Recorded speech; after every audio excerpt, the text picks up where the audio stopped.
Hey everyone, welcome back. Ready for another deep dive? Just do it. Awesome. So today we're tackling something that I think is on everyone's mind pretty much constantly. Oh, really? What's that?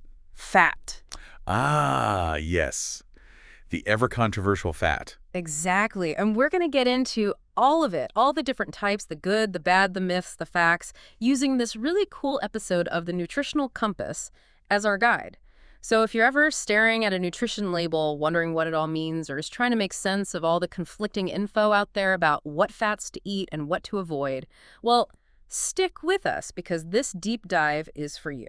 Yeah, I think everyone can relate to that. Totally. But, before we get into all the nitty-gritty details, I think we need to address the elephant in the room, which is that for years, fat has been demonized as like the ultimate dietary villain. Right. Yeah, it definitely got a bad rap for a long time. Right. But the thing is, and this might surprise some people, fat is actually essential for our bodies to function properly. That's right. We need fat. It's not the enemy. Okay, so huge myth busted right there.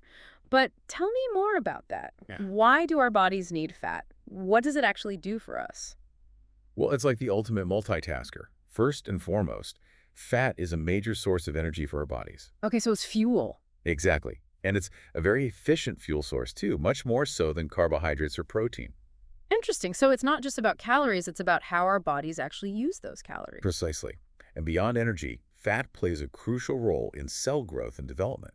It actually makes up the membranes of our cells. Oh, wow. I never thought of it like that. Yeah, it's like the building block of our cells. Yeah. And it also helps protect our organs, acting like a cushion around them. So fat is like the bodyguard of our cells. You could say that. Yeah. And let's not forget about vitamins. Fat helps us absorb those essential fat-soluble vitamins like A, D, E, and K. Ah, right. Those are the ones we need to be able to use all the other good stuff we're eating. Exactly. Without enough fat in our diet, we wouldn't be able to properly absorb and utilize those vitamins. Okay, so we're talking about some pretty serious consequences here. Not just missing out on some extra energy, but potentially impacting our overall health. That's right. But of course, not all fats are created equal, and that's where things get a little bit trickier. Yeah, that's what I was just about to ask, because we hear all these terms thrown around. Saturated fats, unsaturated fats, trans fats. Can you break it down for us? What's the real difference, and why does it matter for our health? Absolutely. So let's start with the one that has historically been the most demonized, saturated fat. The one we're supposed to avoid like the plague, right? Well, it's not quite that simple. Saturated fat is typically solid at room temperature. Think about butter, the fat on a steak, things like that. Got it. And for years, it was thought to be the main culprit behind high cholesterol and heart disease. And while it's true that saturated fat can increase LDL cholesterol, which is the type we want to keep in check, the story is actually more nuanced than we once thought. Oh, really? So is saturated fat bad or not? What's the latest science saying? Well, some recent research has actually been shaking things up a bit. Intriguing. Tell me more. Okay, so some studies have shown that certain types of saturated fat, particularly those found in full-fat dairy products, may actually be neutral or even beneficial when it comes to heart health. Wait, so full-fat dairy might not be the villain we thought it was? It seems that way, but more research is definitely needed. The key takeaway here is that the type of saturated fat and the food source are both crucial factors. It's not as straightforward as just saying all saturated fat is bad. We really need to look at the bigger picture. Okay, I see. So it's all about context. Precisely. That makes sense. But what about unsaturated fats? Those are the good guys, right? Generally speaking, yes. They're the ones that are typically liquid at room temperature, like olive oil, avocado oil, those oils that have a reputation for being heart healthy. Right, right. And they've earned that reputation. Unsaturated fats are known to lower LDL cholesterol, which, as we talked about, is the type we want to keep low. Got it. So they're kind of like the cleanup crew of our arteries. Exactly. And some unsaturated fats can even raise HDL cholesterol, which is the good cholesterol that actually helps clear out the bad stuff. Okay, so double win. And within the unsaturated fat family, we have two main players, monounsaturated and polyunsaturated fats. All right, hit me with another fat breakdown. What's the difference between those two? Okay, so monounsaturated fats are found in foods like olive oil, avocados, nuts, and seeds. And they're particularly known for their cholesterol-lowering effects. Sounds like we should be adding those to every meal. Well, remember, moderation is key with any type of fat. But yes, incorporating those foods into your diet is definitely a good idea. Makes sense. Now, what about polyunsaturated fats? I know that includes the famous omega-3s, right? You got it. Omega-3 fatty acids, are a type of polyunsaturated fat that are super important for our health. And we can't produce them on our own, so we have to get them through our diet. Ah, so these are essential. Exactly. And they're not just good for our hearts, they also play a vital role in brain function, cell growth, and reducing inflammation throughout the body. I've heard that omega-3s are especially important for brain health. Is that true? Absolutely. Think of omega-3s as like building blocks for healthy brain cells. They're crucial for memory, focus, mood regulation, and even protecting against cognitive decline as we age. Wow, so getting enough omega-3s could actually help us stay sharp as we get older. That's a pretty good incentive to eat more salmon. I think so. And speaking of fish, that's one of the best sources of omega-3s, particularly fatty fish like salmon, mackerel, sardines, and tuna. All right, adding those to my grocery list. But what about those other polyunsaturated fats, the omega-6s? Aren't those the ones we're supposed to be limiting? Yeah, it's not necessarily about limiting omega-6s altogether because they're also essential for important functions like growth and development. The key is to make sure we're getting the right balance between omega-3s and omega-6s. Oh, okay. So it's all about balance again. Exactly. The problem is that the typical Western diet tends to be very high in omega-6s and low in omega-3s, and that imbalance can actually contribute to inflammation in the body. Ah, I see. So it's not that omega-6s are inherently bad, it's just that we need to make sure we're not getting too many of them at the expense of omega-3s. You got it. And one way to help balance things out is to choose oils that are lower in omega-6s and higher in omega-3s, Right. like flaxseed oil or canola oil. Okay, that's helpful. I'm starting to feel like I'm getting a handle on this whole fat thing. But we haven't talked about the real bad guy yet. Trans fats. What makes them so much worse than the other types of fat? Well, unlike naturally occurring fats, trans fats are actually created artificially through a process called hydrogenation. Right, and that's where you get those partially hydrogenated oils you see on ingredient lists. Exactly. Food manufacturers used trans fats for years because they extended the shelf life of products and gave them a desirable texture. Right, but it turns out they're not so desirable for our health. Nope, not at all. They wreak havoc on our cholesterol levels. They raise LDL cholesterol, the bad kind, and lower HDL cholesterol, the good kind. And that's just the tip of the iceberg. Oh, They also increase inflammation throughout the body, which is linked to all sorts of chronic diseases. wow. They really are the villains of the fat world. No wonder they've been banned or restricted in so many countries. You know, I'm not going to argue with that. Okay, so we've covered the good, the bad, and the really ugly when it comes to fats. But how do we actually put all this knowledge into practice? I mean, food labels can be so confusing, especially when it comes to all those different types of fat. Where do we even start? You're right, food labels can definitely be overwhelming. But once you know what to look for, it gets a lot easier. Okay, so give us the cheat sheet. What should we be paying attention to? First, don't be scared of that total fat number on the label. Remember, we need fat. Right, right. Not all fats are created equal. Exactly. It's the breakdown of the types of fat that matters most. So look for saturated fat and try to keep that number low, ideally less than 10% of your daily calories. And as for trans fat, well, ideally you want to see 0 grams on that label. Got it. So low saturated fat, zero trans fat. And don't forget to check the ingredient list for those sneaky hidden trans fats like shortening or hydrogenated oils.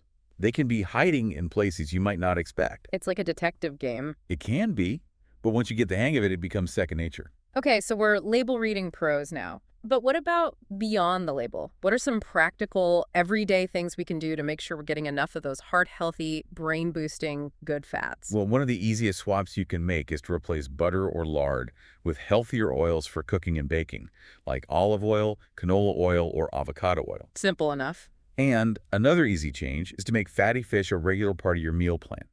Aim for at least 2 servings per week of things like salmon, mackerel, sardines, tuna to get those beneficial omega-3s. Got it. Fish twice a week. What else? Ditch the processed junk food and opt for snacks that are naturally high in healthy fats. Nuts, seeds, hummus with veggies, things like that. Delicious and nutritious. Exactly.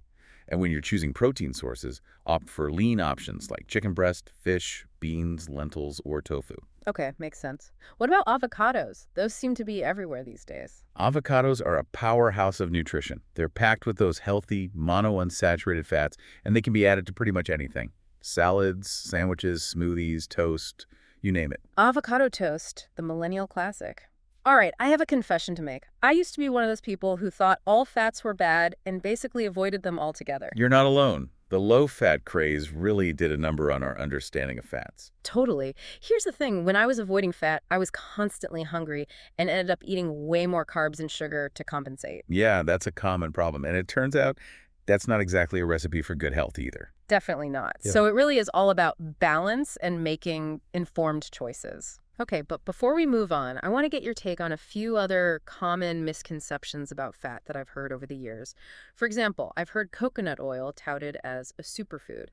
Is there any truth to that? Coconut oil has become super trendy, but it's important to remember that it's still high in saturated fat. Right. While some research suggests that the type of saturated fat in coconut oil might be metabolized differently, the evidence is still mixed when it comes to its overall health benefits.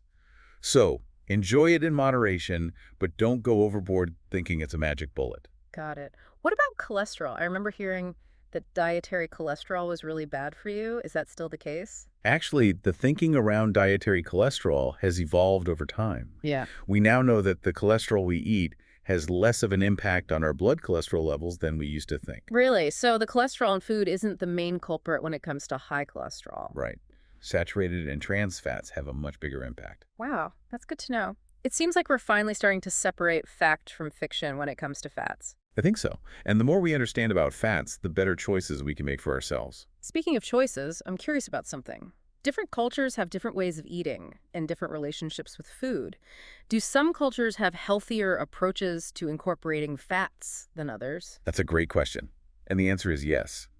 Different cultures around the world have unique ways of incorporating fats into their diets, and some of these traditional dietary patterns offer valuable insights into healthy eating. Give us some examples. What are some cultures that are doing fat right? Well, the Mediterranean diet is always a great example. It's rich in olive oil, nuts, fish, fresh produce. And studies have consistently shown that people who follow a Mediterranean-style diet tend to have lower rates of heart disease, stroke, and other chronic conditions. The Mediterranean diet always gets so much praise. What about Asian diets? Many Asian cultures have also traditionally incorporated healthy fats through ingredients like sesame oil and fatty fish, which also contribute to good heart health. That makes sense. Any other interesting examples? The traditional Inuit diet is fascinating.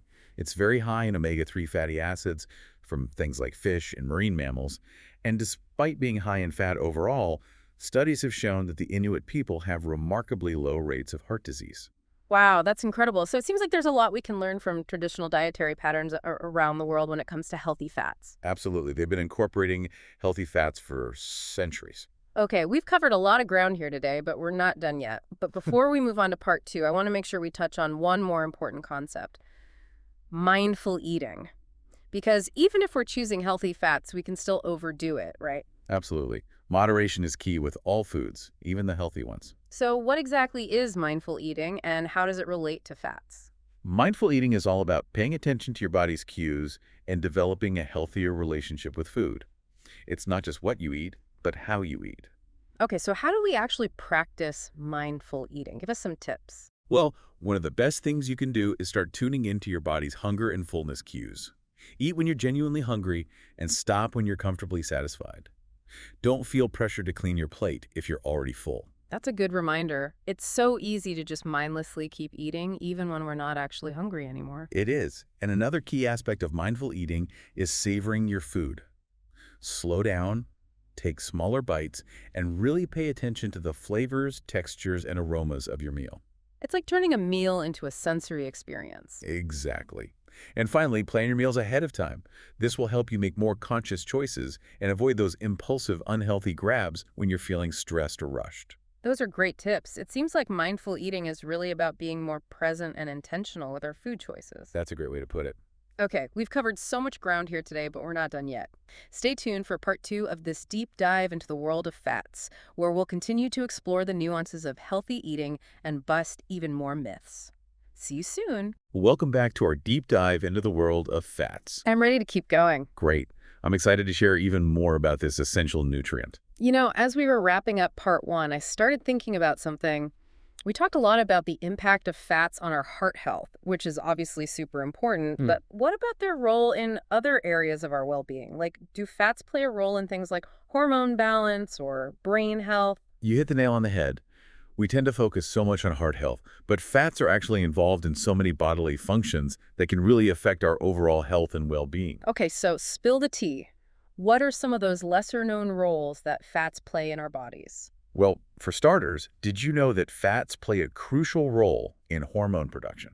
Hormones. Really? Tell me more. Certain hormones, like our sex hormones, are actually made from cholesterol. And cholesterol, as you might remember, is a type of fat. Wow, I had no idea. So getting enough of the right fats is actually important for hormonal balance. Exactly. And let's not forget brain health, which we touched on a bit when we were talking about omega-3s. Yeah, that was super interesting. It's worth diving a little deeper into that, though. Okay, I'm all ears. I'm always looking for ways to keep my brain in tip-top shape. Well, studies have shown that omega-3 fatty acids are absolutely essential for proper brain development, for cognitive function, and even for mood regulation. So it's not just about preventing those senior moments later in life. It's about optimizing our brain power now. Absolutely. And there's even some evidence to suggest that getting enough omega-3s may play a role in reducing the risk of certain mental health conditions, like depression. Okay, wow. So we've got heart health, hormone balance, brain power. It's starting to sound like fats are kind of like superheroes for our overall well-being. I love that analogy because they really do support so many vital functions in our bodies. Now, I'm sure some listeners are thinking, okay, all this sounds great, but what about weight loss? Aren't all those fats going to sabotage my efforts to slim down? That's a question I get all the time. And the answer, like with most things in nutrition, is it depends. Okay, on what? Well, we have to remember that all fats are what we call calorie dense. They contain more calories per gram than carbohydrates or protein. So even if we're choosing those healthy fats, we still need to be mindful of our portion sizes. Right. So just because a fat is healthy doesn't mean we can eat unlimited amounts of it and expect to lose weight. Exactly. But on the flip side, fats can actually be really helpful for weight management because they make us feel fuller for longer. Yes. That's something I've definitely noticed. When I include healthy fats in my meals, I'm not reaching for snacks an hour later. Exactly. And that's because fats digest more slowly than carbohydrates. So they help keep us feeling satisfied and energized for a longer period of time. So incorporating healthy fats can actually help prevent those mid-afternoon energy crashes and mindless snacking sprees. Exactly. And when we feel fuller for longer, we're less likely to overeat throughout the day, which can definitely help with weight management. Okay, so once again, it all comes back to balance. Finding that sweet spot between getting enough healthy fats to support our overall health and managing our portions to maintain a healthy weight. You got it. It's all about finding what works best for your individual needs and goals. Speaking of individual needs and goals, I'm curious about something. We've talked a lot about those general guidelines for healthy fat intake, but how do factors like age, activity level, or even genetics play into this? Do those things affect how much fat we need? Those are all really important factors to consider. The ideal fat intake can definitely vary from person to person depending on a variety of things. Mm. For example, athletes or people who are very active might need a higher percentage of fat in their diet to fuel their workouts and support recovery. That makes sense. What about age? Do our fat needs change as we get older? They can. For example, infants and young children actually need a higher proportion of fat in their diet for proper growth and development. As we age, though, our calorie needs generally decrease, and that can impact our fat intake as well. So it's not a one-size-fits-all approach. It's about paying attention to our bodies and adjusting our fat intake based on our individual needs. Precisely. And that's actually where working with a registered dietitian can be incredibly helpful. They can assess your individual needs and help you create a personalized nutrition plan that's really tailored to your goals and your lifestyle. That's a great point. Sometimes it's really helpful to have that expert guidance to navigate all the complexities of nutrition. I agree. Now, before we move on, I want to circle back to something we discussed earlier, the Mediterranean diet. You mentioned that it's been linked to a lower risk of chronic diseases. What exactly is it about this way of eating that makes it so healthy? The Mediterranean diet isn't just about specific foods. It's really about an overall lifestyle approach that emphasizes whole, unprocessed foods, regular physical activity, and social connection. So it's like a holistic approach to well-being. Exactly. But when it comes to fats specifically, the Mediterranean diet is particularly rich in monounsaturated fats from olive oil and polyunsaturated fats from nuts, seeds, and fatty fish. So it's like a dream team of healthy fats working together to protect our bodies. I like that. And here's a really interesting fact.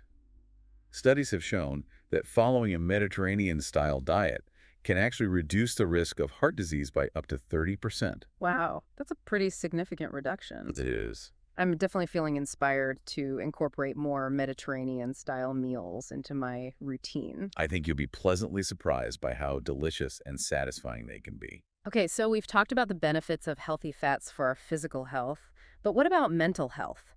I've heard that fats can play a role in mood regulation. Is there any truth to that? There is. Remember, our brains are largely made up of fat, so it makes sense that the types of fat we consume would have an impact on brain function and mood.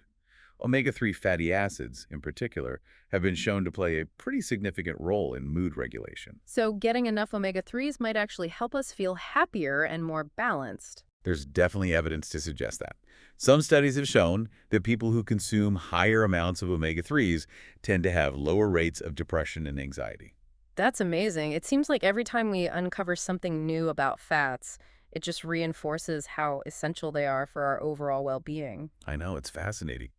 We're really only beginning to scratch the surface when it comes to understanding how important fats are for our health. So we've established that healthy fats are crucial for so many things: hormone balance, brain health, mood regulation. But what happens when we don't get enough of them?